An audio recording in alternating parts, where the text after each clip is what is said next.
Hello दोस्तों, मैं किरण वर्मा अयोध्या से अपने यूट्यूब चैनल पे आप सबका बहुत बहुत स्वागत करते हैं, वेलकम करते हैं और अभिनंदन करते हैं। आज आप सबके बीच एक बहुत सुंदर ललही छठ सोहर गीत सुनाने जा रहे हैं।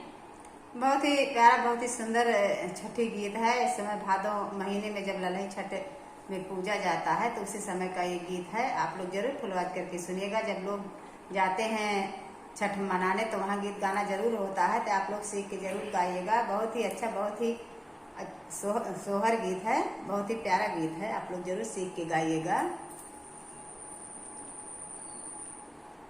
और अगर गीत पसंद आएगा तो चैनल को लाइक और सब्सक्राइब जरूर कीजिएगा और छोटा सा कमेंट करके जरूर बताइएगा कि यह सोहर गीत आप सबको कैसा लगा।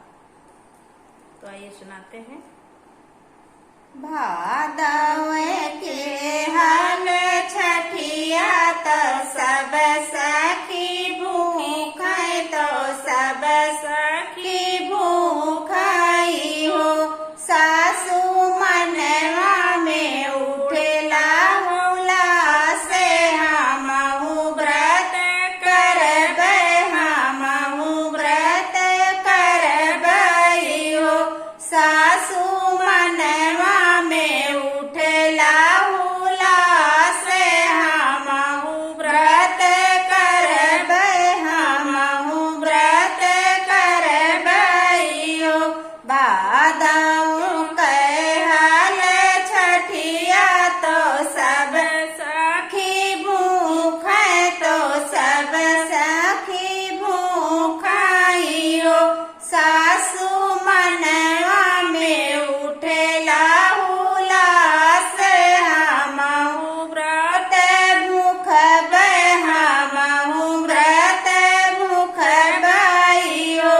सासू मनवा में उठेला होला से हमहु व्रत भूखबै, हमहु व्रत भूखबै हो।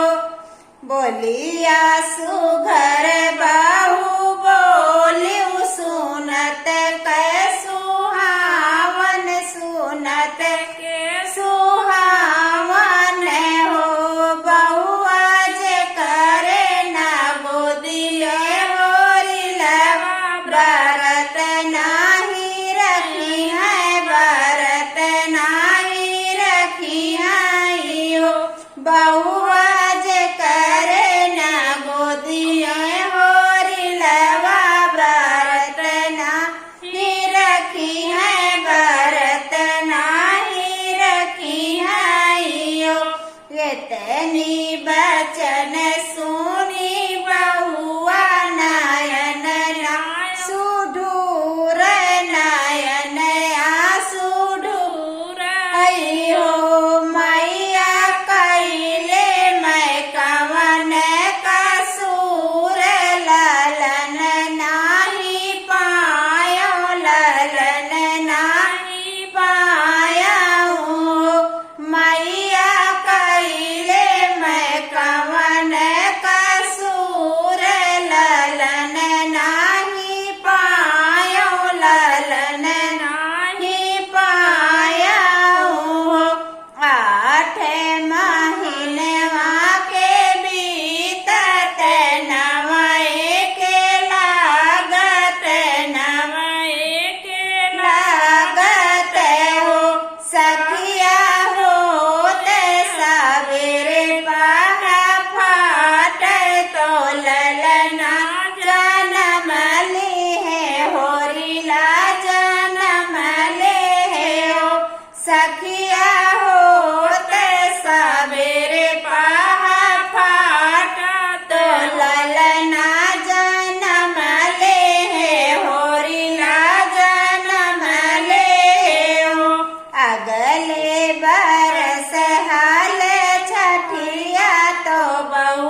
सासू मिली गठिया लगावे जेठान काजर आ जाए जेठान काजर आ जाइयो सखिया ननदी सोहरवानु गावे देनत निकला गए देखत निकला गइयो सखिया ननदी सोहरवानु गावे सुनत निकला गए देखत निकला गइयो।